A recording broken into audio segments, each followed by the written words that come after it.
Live from the BBC, The Naked Scientists. Hello, welcome to this week's edition of The Naked Scientists with me, Dr. Chris, and with Dr. Kat. Hello, good evening.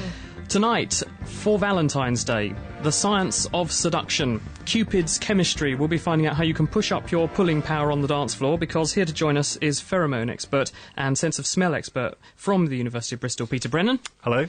And we're also going to be joined this evening by, also from the University of Bristol, in fact, Peter Barham, who's a physicist, but he's also an expert on how things taste. In other words, molecular gastronomy, why different combinations of foods taste the way they do. And in fact, we'll be finding out from him why toothpaste and orange juice is a disgusting combination.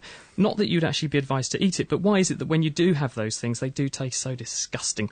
We'll also be catching up with how scientists at the Monell Chemical Senses Center in Philadelphia, US, are going to make life a smell of a lot better if you live downwind of a pig farm, because they've found a way of improving the odour of manure. That's Charles Wysocki, and he's coming up shortly.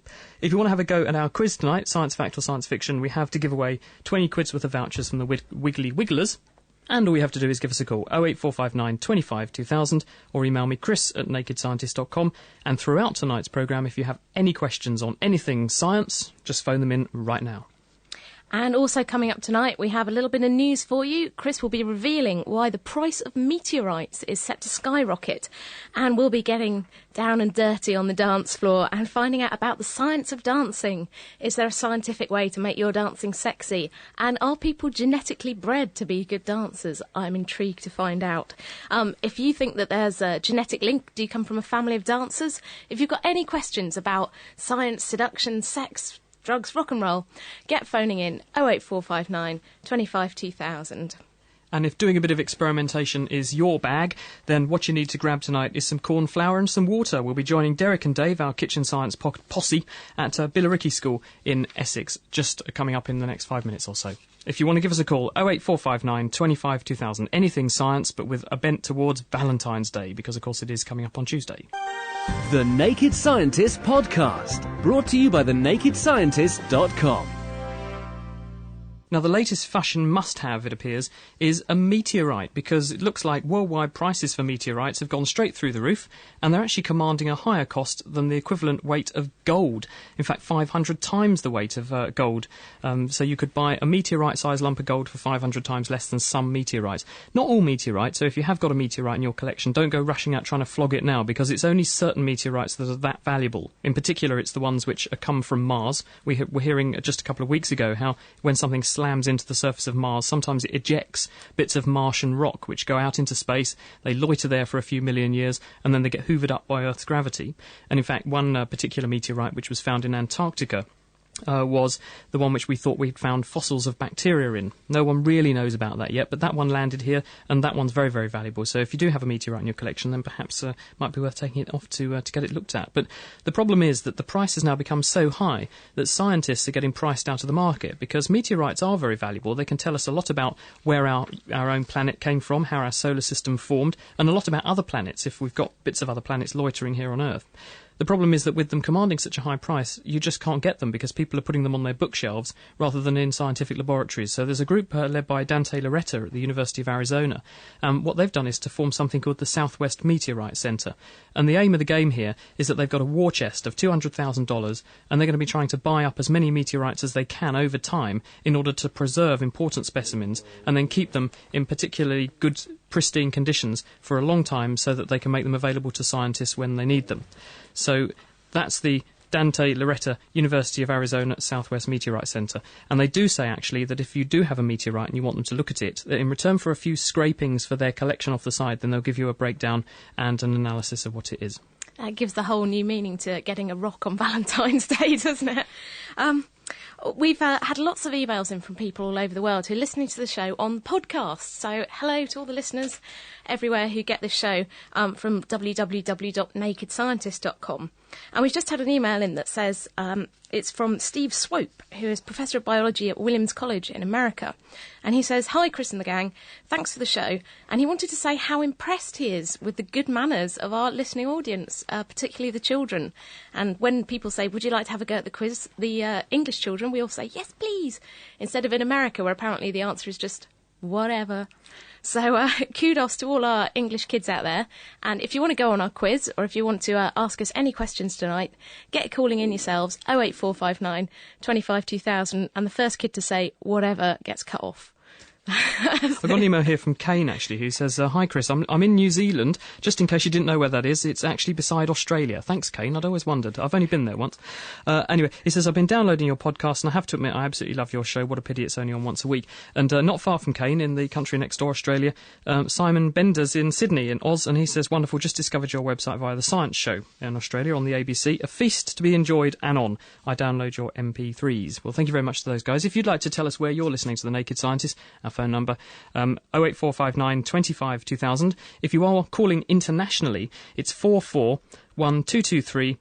Then you add 25 2000 on the end. And you can always email me, of course, chris@nakedscientist.com.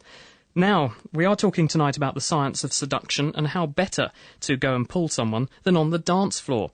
It's all in the dance, though, it appears, because William Brown from Rutgers University in New Jersey has been actually trying to dissect away the ingredients of what makes someone the fittest dancer on the dance floor. We found the quality of an individual's dance is related to their bodily symmetry, and this effect is much stronger in men than it is in women.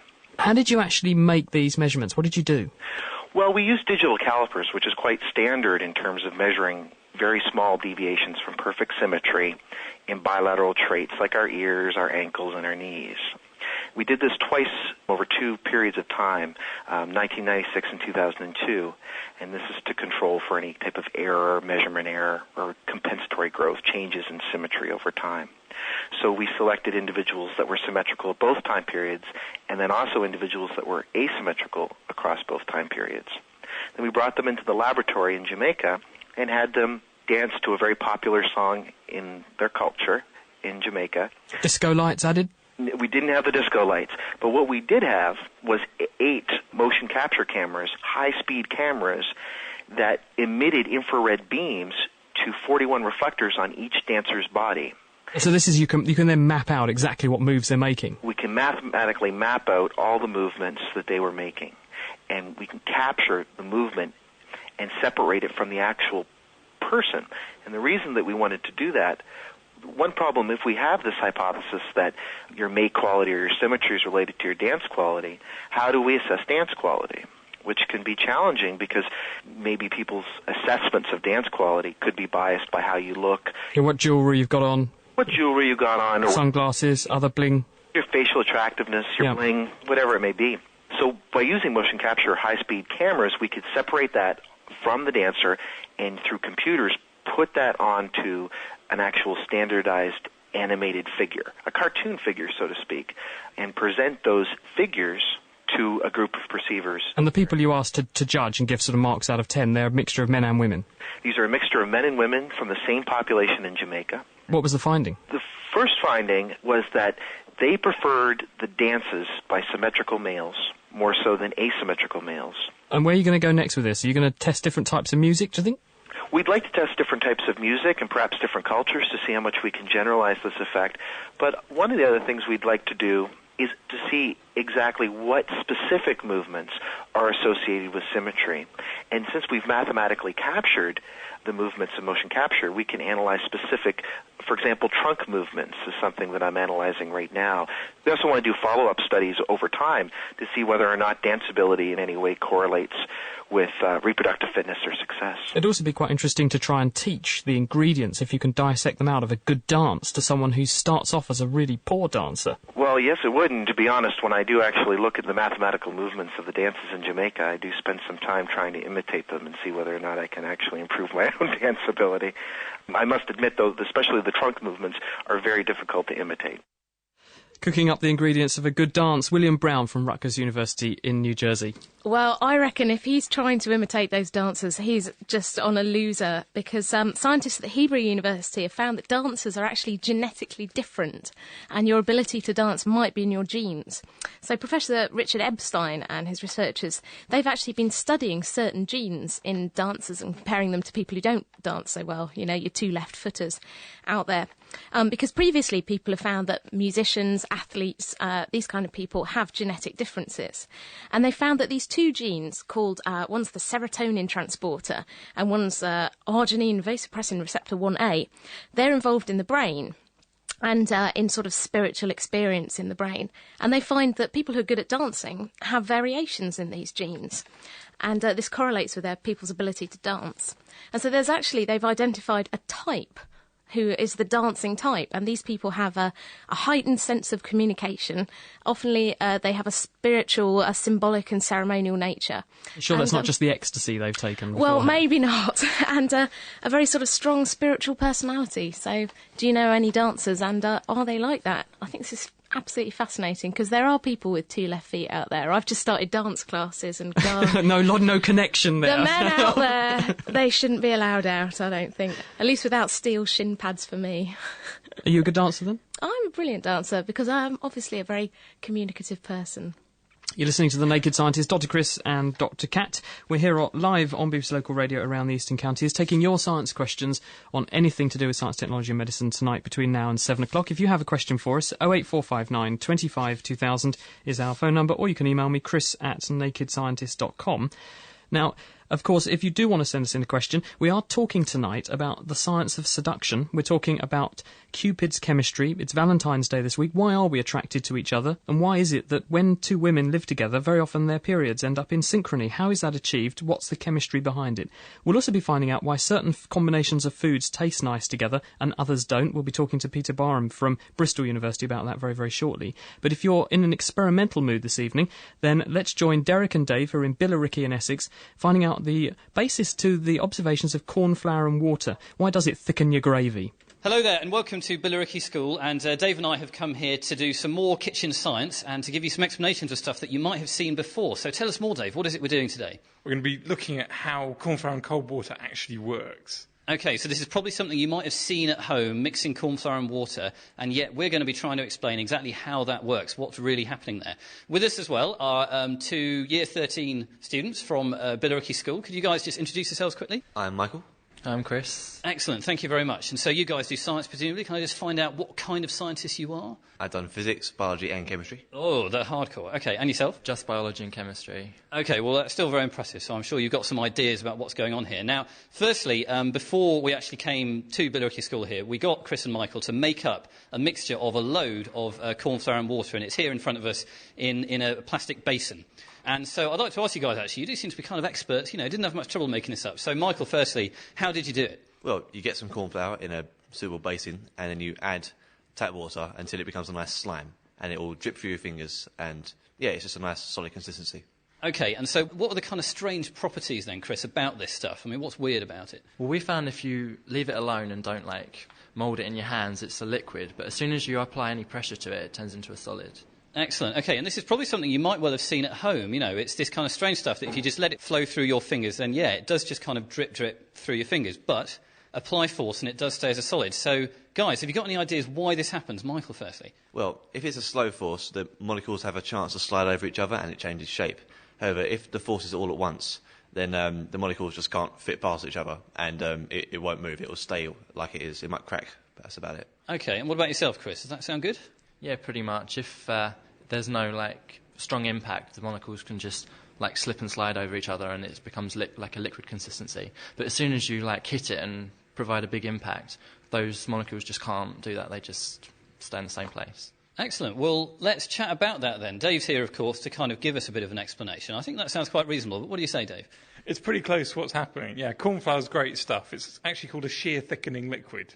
If you just leave it, it'll just flow gently as a liquid. If you start hitting it, it goes really hard. In fact, you can roll it up into a ball and you can make the ball bounce and shatter and things like that. So Michael and Chris were really close to what's happening, but it's not actually to do with the molecules. If you think about it, corn flour's a powder, and powders are made out of lots of little lumps, actually little starch grains.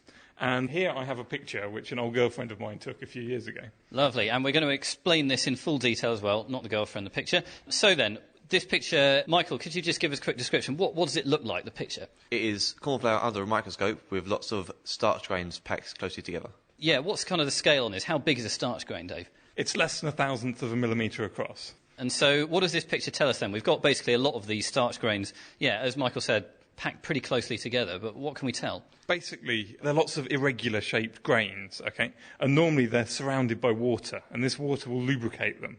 Also, because they're very small, Brownian motion will cause them to vibrate. Basically, all the water molecules are moving around because they're warm. They'll bash into them and make them wobble around. So this sounds like, at that point, it's quite fluid then. Yeah, it acts a bit like a fluid, and all the particles can just kind of wriggle past each other slowly, and it will just flow. OK, so that's when you're not applying a force, but then with a force... Okay, if you imagine squashing all of these particles together, where two particles are almost touching, you'll squeeze the water apart from them, and they'll jam together.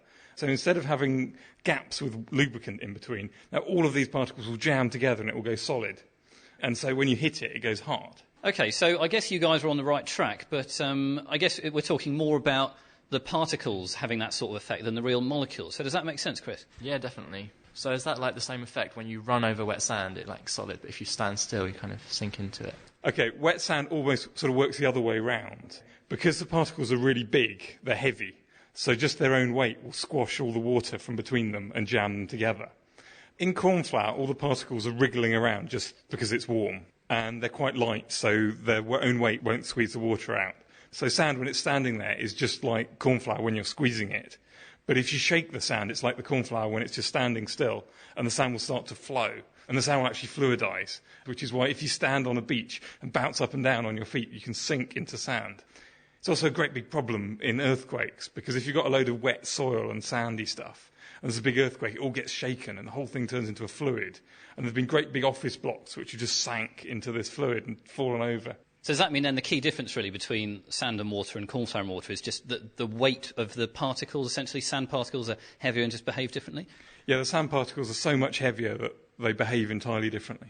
And basically in the opposite way? It's almost in the opposite way, yes. OK, good stuff. Well, thanks very much, Chris and Michael. Does that all make sense, Michael?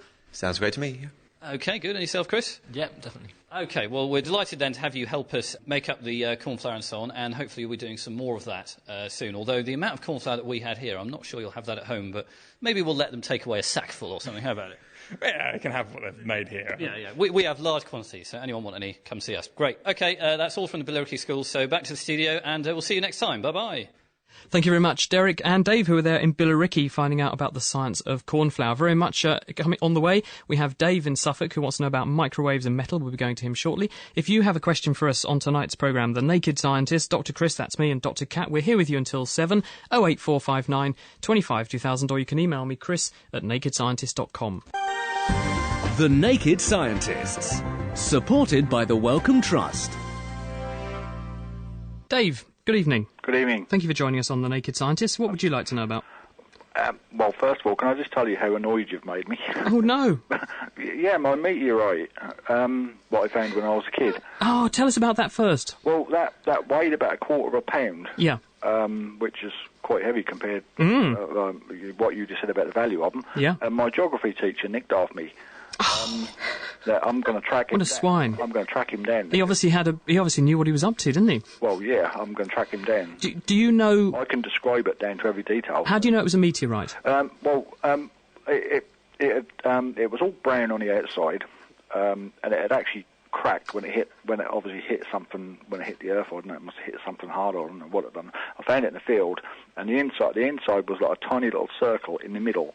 It was made out of metal. It was actually made out of metal. Yes, that's right, because there are some very metal-rich. In fact, some of them that turn up are almost pure stainless steel, as it were. Well, it looked like it did look like steel.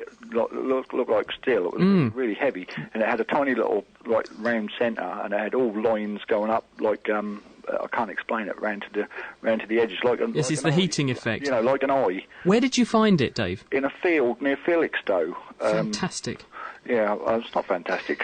Well, what you held there was something which actually dates from the birth of our own solar system. So it was certainly older than the Earth, probably about 4.5 billion years old.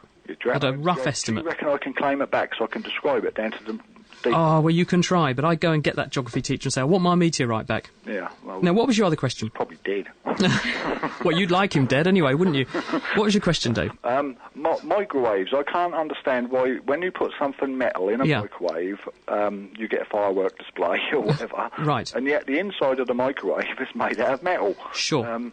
So why don't the insides of the microwave go mad.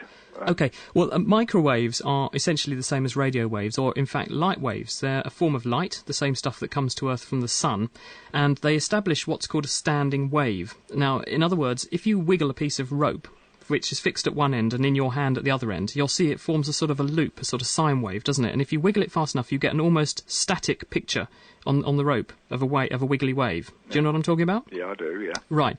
The microwave creates something like that inside the microwave. And that wave, the wave length, the peak-to-peak length, is about 12 centimetres in the microwave. And that's why you need a turntable, because at the tips of the waves, that's where the energy is greatest. And at the bottom of the waves, in the middle of the wave, that's where the energy is less. So if you have a turntable, it moves the food through the hot spots on the wave and makes sure you get even heating. Right. So that's bouncing backwards and forwards across between the two sides of the microwave. But then, if you put something metallic in, sometimes you get, as you say, a beautiful fireworks display. And in fact, I wouldn't advise you to do it, but if you put a normal bulb that you would screw into your ceiling in the microwave, it will light up. Because the microwaves actually are essentially an electromagnetic wave. So if you put something metallic in the microwave, the electromagnetic wave tries to make electricity in the metal. Okay, and that's why a light bulb will light up. What, is it safe to do that? Don't do it I at wouldn't home, advise kids. you to do it, but it will work. Okay? I like playing with microwaves. Right. Well, you may not have a microwave to show for it afterwards, but it will work. Well, if you left a microwave on long enough then with Yes. something in it, Yeah. would it eventually Probably destroy not. itself? No, probably not. Oh. And the reason for that, when you put something metallic in the microwave, in other words, it tries to make electricity in the metal. Right. Now, if the metal that you put in is a good conductor, okay, Yeah. then all you do is make electricity in the metal, and the electricity flows around the metal in a big loop, and you get essentially a short circuit, so it gets hot. Like But like invisible lightning sort of thing. Well, it doesn't make any lightning because it's a good conductor, so you get lots of electricity flowing around in the thing, but it doesn't actually spark anywhere. The reason you get a spark is if you put something which is very, very thin and a bad conductor. And what that does is creates a lot of charge in one place and a lot of charge in another place. And because it's not a very good conductor, to equalise out the two charge differences, the air carries the electricity as a visible spark between the two areas where you've got a lot of charge and not a lot of charge. And that's why you get a spark. Yep. So if you put a spoon in a cup, it won't do anything. If you put a cup of water or something in a microwave with a spoon inside it, it will not cause a problem. You can put your Chinese takeaway foil dish in a microwave and microwave it, and it will not do anything because it's a very good conductor. It's aluminium. Yeah. But if you put your mum's best tea set, which has got gold leaf around the edging, What I done. that will create the world's biggest fireworks display. That's what I done. Because the resistance of the metal is quite high. It's not a good conductor, so you get a lot of energy in one place, a lot of energy in the other, and then zap. As soon as you get a big enough charge, you get a lightning bolt, and that's exactly what you were seeing. That stripped the gold off. Yeah, did your Yes. mum go off like fireworks Yeah, as I bet well? she did. No, it was, she's passed away. She's There's a fireworks display in the microwave, and then there was a fireworks display in the kitchen afterwards. Do you want to have a go at the quiz, Dave? Yeah, I'll have a quick go. Okay, litmus paper dipped into acid turns red. Do you think that's fact or fiction? Dipped into acid. I'll say fiction. Oh no, litmus paper is actually pigmented with something from lichen, and it changes colour according to acidity or alkalinity. Acids make it red, and I think alkalis make it blue, don't they, Chris? They certainly do. Next question, Dave. A cone is the object with the largest volume to surface area ratio. Is that science fact or science fiction? Fact. Oh, bad luck. No, the actual answer is a sphere. So something like Earth is a solid with the greatest volume to surface area ratio. Bad luck. Better luck next time, Dave. Useless, ain't I? Well, it's a blow any really more interesting microwaves. question, though. Okay. Thanks for joining us on The Naked Scientist. Bye. And don't put any light bulbs in your microwave if you can help it, please. If you do, you do so at your own risk and blow up your kitchen. It's The Naked Scientist, Dr. Chris and Dr. Kat. We're here live with you until 7. We're talking anything science. 08459 25 2000's the phone number, or you can email me, chris@nakedscientist.com. As I say, we're talking this evening general science, but also talking about the science of seduction, smell and taste. So if you have some questions about that, they'll be very welcome. Peter Brennan will be joining us shortly to talk about that, and Peter Barham's on the line from Bristol. He'll be joining us shortly as well. We just had a really quick email in from Robert, who says, of course the ability to dance is in your jeans, i.e. jeans, your trousers. Your 501s. They're called your legs. So brilliant. Thanks very much for that, Robert. Anyway, last week we heard the end of David Lemberg's series for our podcast picks, which was fascinating. And Petro's been scouring the web to find more podcast picks for us. And he's now got one from Bill Palin, who publishes the National Institutes of Health podcast every week. And this one is about the discovery of an antidepressant protein in the mouse brain. A protein that seems to be pivotal in lifting depression has been discovered by a Nobel laureate researcher funded by the National Institute of Mental Health. Brain cells communicate with each other by secreting messengers, such as serotonin, which bind to receptors located on the surface of receiving cells. Medications commonly prescribed for depression compensate for a reduction in serotonin signaling by boosting levels and binding of serotonin. Dr. Paul Greengard reports that mice deficient in a protein called P11 display depression-like behaviors, while those with sufficient quantities behave as if they had been treated with antidepressants. Dr. Thomas Insel, director of NIMH. This new paper takes us into entirely new territory. This isn't about how much serotonin. It's not about how many receptors. It's about what happens within the cell after serotonin binds to its receptor. The finding led researchers to suspect that P11 levels might be directly involved in the development of depression, anxiety, and similar psychiatric illnesses thought to involve faulty serotonin receptors. Dr. Insel explained the significance. Now we've got a whole new candidate to ask. Is there something amiss with P11? Is there a mutation? Is there too much, too little? Is it not linking correctly to the membrane? But we do know, for the first time, that we've got a whole set of players here that we've previously overlooked. Dr. Insel said further study is warranted. From the National Institutes of Health, I'm Bill Schmalfelt in Bethesda, Maryland. And that was our podcast pick, which was sent in by Bill Palin. If you want to hear more stuff like that, then you can go and check out the podcasts at nihpodcast.blogspot.com. And you're listening to us at The Naked Scientists on the BBC all over the Eastern Counties and on our podcast across the world. If you want to phone in any questions, do you want to know about the science of seduction, or do you want any tips for Valentine's Day? Get calling in now, 08459 25 2000. And if you have a science podcast that you'd like to send us, a minute and a half as an MP3, just email it to me, chris@nakedscientist.com. Anything interesting to do with anything sciencey, just send it to me now, chris@nakedscientist.com, and you might get it broadcast on The Naked Scientist. Fancy listening to The Naked Scientists in your bed, on your way to work, or even at work? Why not subscribe to our podcast? For more information, visit nakedscientist.com/podcast. The Naked Scientist, Dr. Chris and Dr. Kat, we're here with you until 7. If you have a science question about anything to do with Valentine's Day, 08459 25 2000. Up for grabs this week, we have £20 worth of vouchers from the Wiggly Wigglers, which will get your garden growing like there's no tomorrow. Now, joining us this evening in the studio, Dr. Peter Brennan from Bristol. Good evening, Peter. Hello. Peter's an expert on how you smell. I don't mean that in a nasty way. It's literally how does your nose work. So, Peter, take us through it. First of all, what actually is a smell? So a smell is a collection of molecules, and something like fresh coffee might have many hundred different molecules that make up that smell. And so what the brain has to do is basically identify that specific combination of molecules which contribute to coffee odour, and distinguish it from all of that complex combination of molecules which is strawberry odour and all the other different odours that we can recognise. OK, so these molecules are drifting around in the air and they go up your nose. Yes. What happens then? So they go up the nose and they dissolve in the mucus that's in your nose, and then they bind to receptor proteins. So these are molecules which have some sort of complementary site that the odour molecules fit into. It's like a docking station. Yeah, that's right.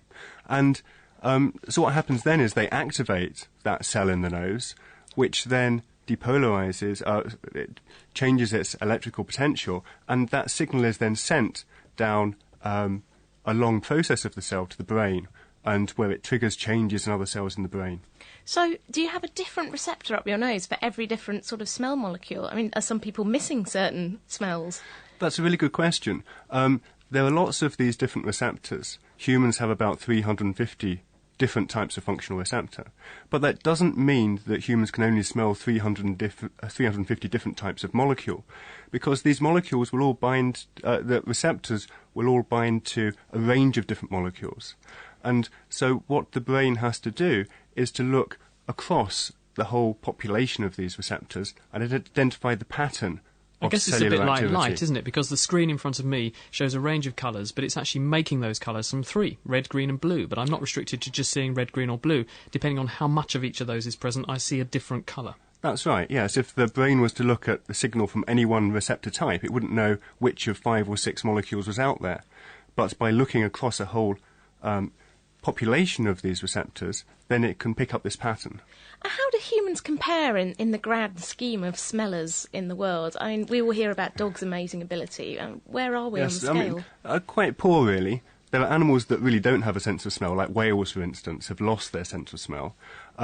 But things like dogs and mice have much greater abilities to both detect really faint smells and also to distinguish lots of fine differences in the sense of smell that we would just think of those odours as smelling the same.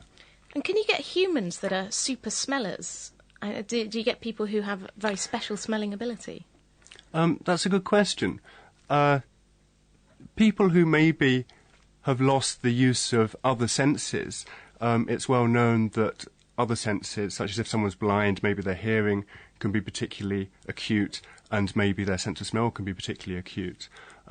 As far as people with the full range of sensory abilities, then certainly people who have trained, say, as perfumers or wine tasters or tea tasters, then they have much greater ability certainly to talk about smells and to put labels on them. Is it because those people have spent their life doing that and they've got better at doing it, or is it that they went into those jobs because they had such a superior sense of smell or taste? That's a good question, and I don't really know the answer. It could work either way. Certainly, learning and memory is very important for actually distinguishing smells and the way the whole of the smell sense works. An intriguing thing, though, is that smell seems to be very, very powerfully linked to memory, doesn't it? So one whiff of one particular odour, perhaps it's coffee, as you mentioned earlier, Peter, sets off a whole train of thoughts. Why is that? Yes, well, smell is quite an ancient sense. It's been around for many, many millions of years. And the big brains that we've got at the moment, most of that cortical area actually developed from areas of more primitive brains which actually were devoted to the sense of smell. And so the sense of smell is actually quite primitive in brain terms, and it feeds into lots of the basic emotional areas much more directly than some of our other senses such as hearing or vision. But it's also one of the most underrated of our senses. I think if you do a survey of people and say, if you had to sacrifice one of your special senses, you have vision, hearing, taste, smell, which one would you give up? And an enormous number of people say, oh, well, I don't think I use my nose terribly much. I wouldn't mind losing my sense of smell, but they don't realise actually how important it is. That's right. But a lot of people do lose their sense of smell for long periods of time when they have a cold or when they have allergies to particular things. Their nose epithelium, the membranes there, can swell up and basically block the air flowing through it, and they lose their sense of smell. And what you all notice is that their sense of taste will also be diminished. Is that true of smokers as well? Because I heard smokers lose their sense of smell. It's certainly diminished in smokers, but normally they wouldn't lose it altogether. But it would just become numbed a bit. It would become numbed a bit, yes. So let's talk. It is Valentine's Day, and we did say we were going to talk about the science of seduction. So let's move on to another family of molecules, pheromones. These are of dubious significance in humans, aren't they? There's sort of more and more evidence which is accumulating at a low level that humans are producing chemicals which can have an effect on other humans, either in terms of their reproductive state and their menstrual cycle, or maybe in terms of their behaviour or mood. It's quite difficult to actually quantify the effect because it's normally quite a subtle effect, and the thing is, whether or not it plays much of a role in today's society is very much open to question. Do you know why it is that these women who, when they end up living together, end up with their menstrual cycles synchronising? Do you have any feel for why that happens? Do we know what the molecule is that's driving that? There are some molecules which Martha McClintock, who's a researcher in the States, has found in the underarm secretions of women, which can have an effect on the menstrual cycle length of other women. And so if she takes these odours from under the arm just before ovulation, then they can shorten the length of the menstrual cycles of other women. And if these odours are taken from under the arm after ovulation, then they tend to lengthen the cycles, and this seems to act to coordinate the cycles. Well, one quick question then. That's very nice, but what's the point of it? Well, you can make up all sorts of stories, but no one really knows, and I don't have any great idea as to why this might be important now. Well, one thing which is important is if you have to live downstream of a pig farm and you're subjected to incredibly horrible smells on a regular basis, well, now things could be getting a smell of a lot better for you if you are in that case, because Charles Wysocki, who joins us now from the States in the Menel Chemical Sciences Centre, has been working on this. Good evening, Charles. Good evening to you. Thank you for joining us. Tell us about your work. You're welcome. Over the past few years, we've been focusing on agricultural practices in the state of Pennsylvania in the States here, focusing on the abilities to reduce the impact of odors that are associated with agricultural practices. Notable among them is pig farming, mushroom composting, dairy cattle, and chickens. And what we've found, and now the U.S. Patent Office is awarding a patent on our findings, is that by using a combination of techniques, using carbon, for example, crushed up charcoal, plus the introduction of pleasant-smelling odors, we're able to reduce the impact of these nasty-smelling agricultural odors on people who live downwind. How do you actually get the reduction in the experience of the smell? I understand, obviously, the charcoal will mop up some of the nasty smell molecules, but how does actually your other pleasant odour down-tune the nose so it learns to ignore the smell of the manure? We use specially built molecules that compete for the receptor sites that Peter spoke about. These specially built molecules are pleasant-smelling, and they activate some of those receptor proteins that would provide the pleasant-smelling experience for the people. Yeah. But they also compete for the receptor sites that would be occupied by the nasty-smelling. So you're switching off the nasty smell on one hand, but then you're switching on a nice smell experience on the other hand, with the same molecule. Yes. That's very clever. Do you think actually you could take that into the home or to the nearest sewage works, for example, and mask all kinds of nasty odours?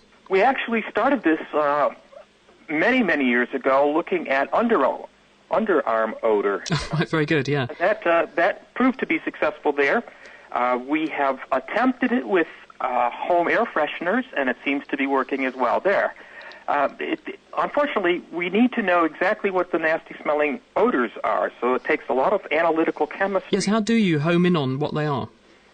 By combining expertise in chemistry with expertise in sensory perception. So we have to make use of the human nose as well as the information that comes out of all these analytical instruments. So you make up a molecule and try it, see what it smells like. Does this smell close to the smell of manure? And then tweak it a bit, make another one, see if that one smells any better, for example. In part, what we do is identify the nasty-smelling odorants that are in the manures or the slurries, right? And that's where the chemistry comes in. And then we make a molecule based on that identification. The molecule that we make is pleasant-smelling. And from there, it's just a case of trial and error to see if it's able to compete on equal terms with the manure. Yes. How much of this stuff do you actually have to add to a big bucket of pig swill to knock out the effect? Is it actually effective? Can you achieve what you set out to do, or is it just pie in the sky, a nice idea that's yet to be actually realised? Well, we don't have a product yet that we can market. That's not our goal. We do the basic research and we leave it to others to develop it. But what we have found is that anywhere from 0.1 to 1% of the total is sufficient. So it could actually be realistic and cost-effective for farmers to do this? That's what we're thinking, yes. And I bet their neighbours are rubbing their hands together thinking, yes, please. Yes. The only problem with it is it still smells. It'll smell much nicer, but there's still it's a pleasant odour in the air. Charles, thanks very much. You're welcome. Charles Wysocki from the Menel Chemical Sciences Institute in the US, joining us there to tell us how life could be a smell of a lot better for people who live downstream of a pig farm. Laying the facts bare, the Naked Scientists. You're listening to The Naked Scientists on the BBC in the Eastern Counties. If you've got any calls for our guests tonight, if you want to know about the science of smell, pick up any tips to seduce your lover with the smell of your armpits, get calling in now, 08459 25 2000. And speaking of smell and the long-running battle of me and my smelly feet and Chris, we've had an email in from Dylan Martin in Seattle, and he says that he really enjoys that many of our guests are women, and he's really glad that The Naked Scientists, some of us are women. Little girls need to see that women do science. Unfortunately, it doesn't help much when the message is women can be scientists, but they'll be teased about their smelly feet every week. So he says, Chris, be nicer to Kat, give her a compliment, show the little girls out there that women in science are cool. Science is cool, girls. Well, I'd like to point out, Kat, that you actually said I was fat a few weeks ago, and this is Peter. Peter, am I fat? No, definitely. Thank you. Right, thank you, Peter. Right, I will read you this email that you have triggered, which is from Leonard Katz, who's a professor from the University of Connecticut, and he says, just a note to say I'm a regular listener to the Naked Scientist podcast. I would like to hear more language-related material on speaking, language and cognition, etc. So maybe that's an idea for a future show. But he says, I just had a look at the pictures of the programme's presenters on your website, hoping to resolve the question of whether Chris has a beer gut or not, in order to flesh out my mental radio image of him. Chris's picture shows him to be a young chap, thank you. I myself am close to retirement, but this is a headshot, so there's no resolution to the beer belly issue. Thank you for the efforts of the entire group of presenters and production people, Len Katz. Yes, Thank you, Kat, for that. Chris has no beer belly.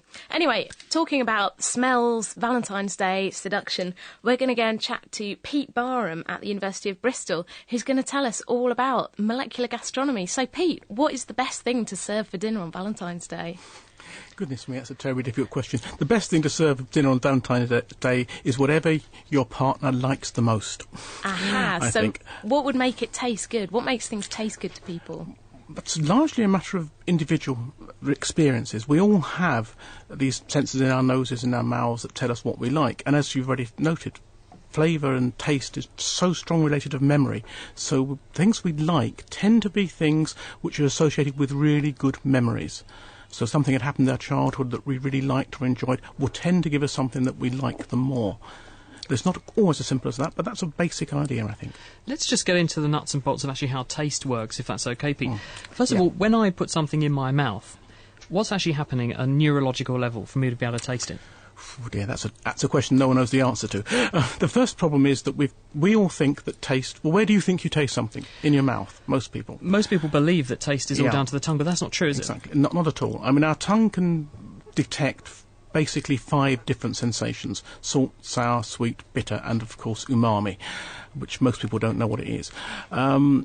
Those are the 5 basic senses we've got in our mouth, and they really are pretty crude. They can't distinguish very much at all. Then they give signals to our brain. As you're eating, of course, when you chew, some of the molecules in your mouth go up the back of your nose and you breathe them out. It actually is mostly on the breathing out that you detect them. And the nose, as we've already heard, has hundreds of different sensors in there and can recognise millions of different molecules. And that nose is where most of the information that goes back to your brain comes from. So there is truth in the claim, Pete, that if you hold your nose when you're eating something you don't like, for me it used to be Brussels sprouts, for example, you should be able to abolish the rather unpleasant taste. You will change it. Of course, with Brussels sprouts you've got that sour taste if they've been overcooked, which is an acidic taste, which will still be in the mouth because it's coming from the tongue. But it's not just your tongue and your nose. You also taste with your eyes and your hands and your ears. Just drumming up all sorts of thoughts, shoveling food into my eyes. It's a kind of 9.5 weeks. Well, if you think about it, when you're eating something, you see it first, and the very first thing you do is look at it and you say, what am I expecting? An expectation is set up. And if you don't see it, or you see something unexpected, you won't work. Your brain won't work right. A good example of that is if you give professional wine tasters a red wine to taste and a white wine to taste, they will tell you that they're different. But if the red wine is just the same white wine with food colouring added, they still won't recognise them as the same wine. Because they expect something different. Well, a lot of people for Valentine's Day will be giving each other chocolates and stuff. So why is chocolate the ultimate food? Why does chocolate taste so good? Well, of course, chocolate's got a combination of 2 of the most basic things that we really like, that sugar and fat. And of course, that's probably built into us from evolutionary times. In good old days, before we could go and get food from the supermarket, man was a hunter or a gatherer, whatever. And if you could get sugar it was great because you can go and chase the wildebeest and bring home the bacon or whatever it will be. Or if you could get fat, you could lay down some store of energy for the future. Those were really important things to get as much as you could of. So put them together in something, and that makes it really good. So just sugar and fat alone is one reason for liking it. Got a question that's been sent in by Lindsay Little, Pete, and she says, I love your podcast, The Naked Scientist, that is. The Naked Scientist is a very interesting thing to listen to, but I have a question. Why does milk and orange juice, or orange juice and toothpaste, taste so disgusting together? Well, that's a good question, isn't it? Why things taste disgusting together, really, is largely because they have nothing in common. But they're also, we might have things that are acid cutting through and so on to make a difference on the tongue. But largely it's because you've got your tongue and your nose set up for some set of receptors, and then you give them a jarring set. It's like playing a jarring chord on the piano. It tastes completely wrong. On the other hand, if you play something that's smooth and things go together, they work really well. So foods that have molecules in common tend to taste very good together. Have people built sort of artificial systems so that you can work out what the sort of taste profile of a particular substance is, and then, for instance, predict what it will go well with? Well, to say they've built them is complicated. There are lots of people out there in various research institutions and food companies, flavour companies, who are very concerned with knowing what the main flavour molecules in anything actually are. So far in coffee, for example, over 1,000 different molecules have been identified that contribute to the taste of coffee. But even if you know what they all are, knowing which the important ones are is kind of difficult, because you can feed different people different combinations of them and ask them whether they taste it or they don't taste it or get the flavour, and different people will actually give you different answers. So it's not as simple as that. But yes, people have done research on it, and when you've done it and you identify the key molecules, maybe the half a dozen most important ones or so, then if you look at profiles, you can start to suggest that something will go well with something else. So what are particularly romantic tastes, and is there something like that, something that's very sensual? I think the sensual tastes are things which, of course, coat the mouth and give a nice warm feeling. Chocolate's really great for that because it warms the mouth and you put it in. It cools the mouth when you put it in because it melts the fat in the chocolate and it coats the mouth. That's good. Other ones are things which are very, very crisp and clean, that sort of clean the palate.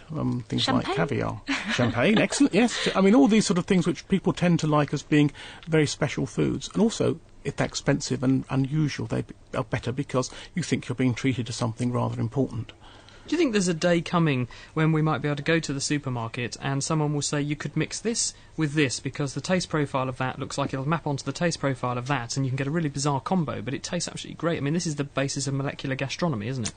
Well, it's something that some people call molecular gastronomy, yes, and in some chefs actually are doing exactly that. But I think to do it in a supermarket would be very boring, wouldn't it? Really, I mean, we'll leave it to Heston. Leave it to Heston Blumenthal. What do you like on tongue rolling there, Pete? Tongue rolling? Yeah, I've got an email here from Singapore. This is from Kai Kan Tan, who's in Singapore, and he says, "Hi, this is Kai from Singapore, somewhere exotic in the Far East. Keep up the good work on the podcast."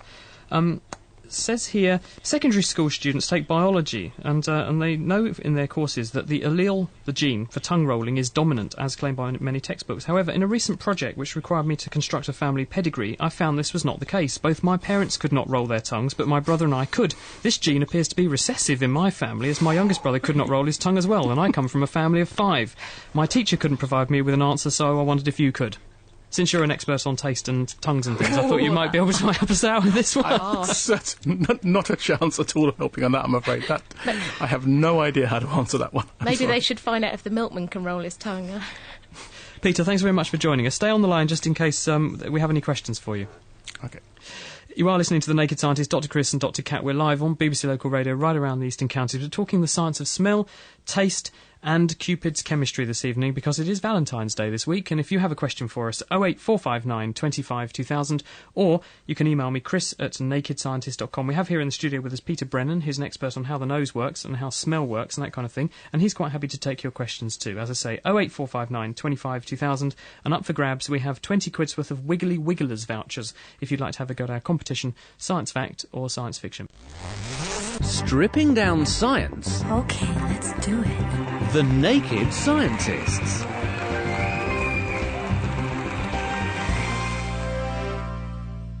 You're listening to The Naked Scientist. Into the last 10 minutes of the show. We want your calls. Phone us now, 08459 25 2000. What do you think about smells? What do you think about the best way to seduce someone with your smell? And I wanted to ask Peter in the studio, thinking about pheromones and the sort of things we've been talking about, if we discover a human pheromone, is it going to smell like sweaty armpits? Well, the underarm secretions, one of their main roles is probably pheromonal for this chemical communication role, because we have lots of glands that produce particularly smelly compounds under our arms.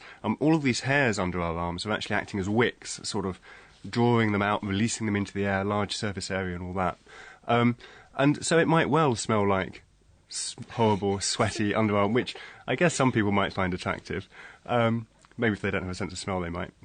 And what about the role of smell in mother and baby bonding? I remember reading a paper about mice, I think it was, that part of their brain that's involved in smell gets bigger when a female mouse is pregnant.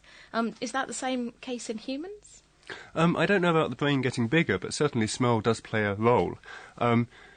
If you take newborn babies, then just the day after they're born, you can present them on one side of their head with breast pads from their mother, on the other side of the head with breast pads from another mother of in the same hospital, and they'll turn their head towards the breast pad of their mother. They'll orient towards it. So they've almost certainly learned to recognise from a very early age. That's right, and they may well be doing this either from compounds in the mother's milk or in the uterus as they've been developing.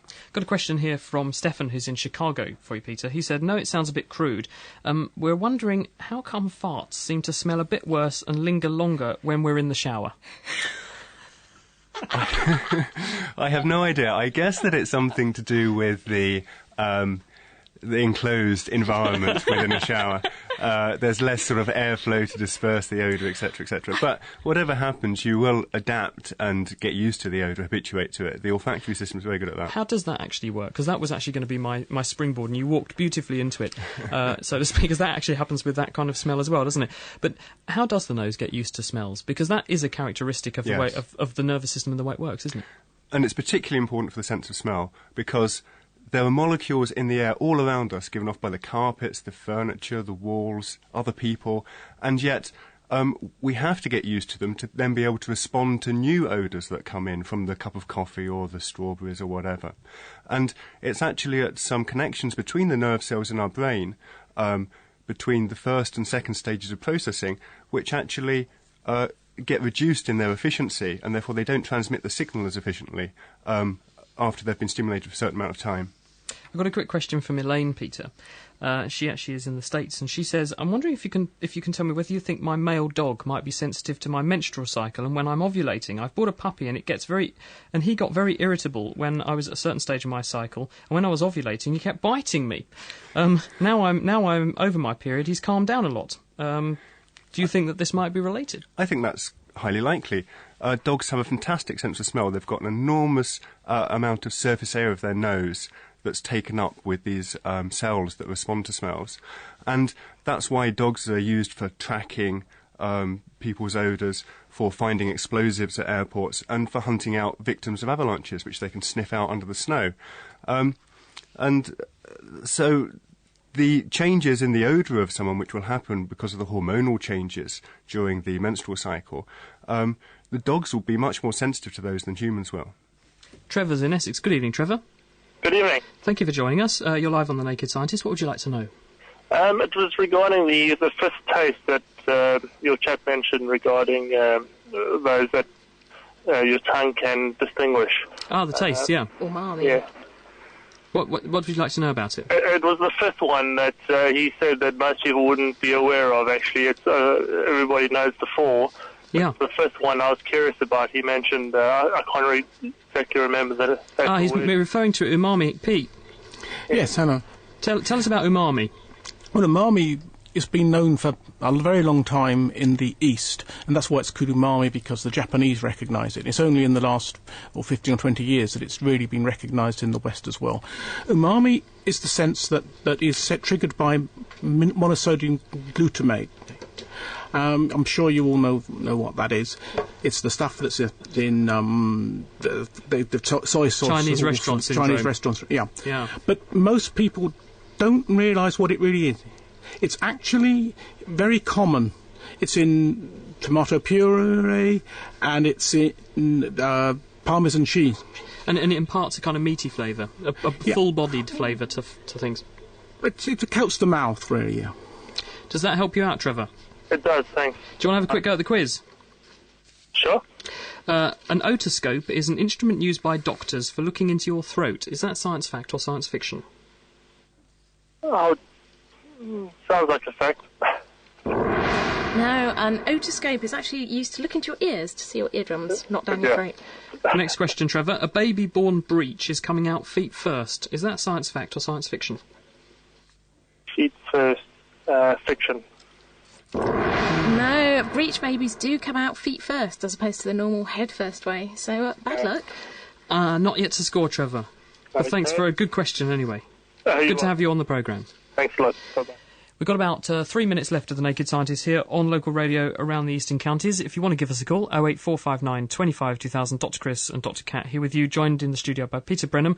And also in Bristol, we have Peter Barham, who's an expert on how things taste. So we'll be catching up with them in just a couple of seconds. Kat?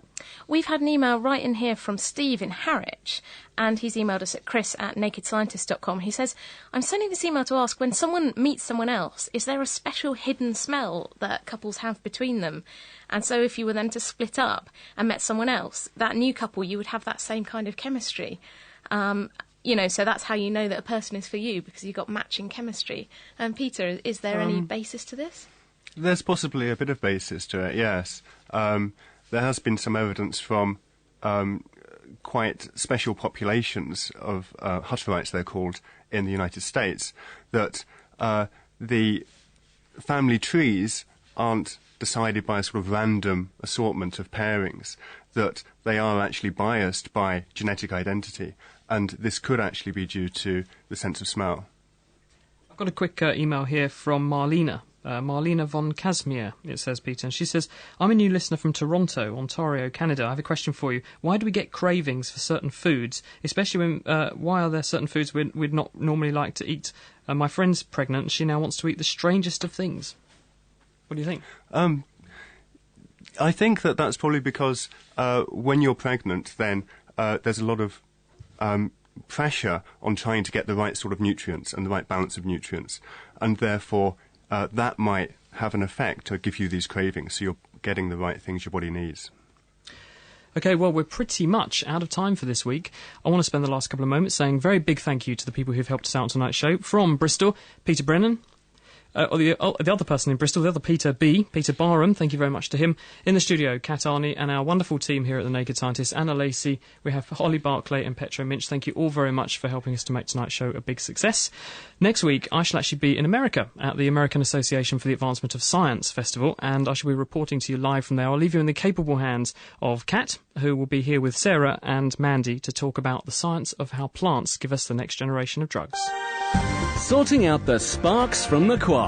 The Naked Scientists. For more information, get online at nakedscientists.com.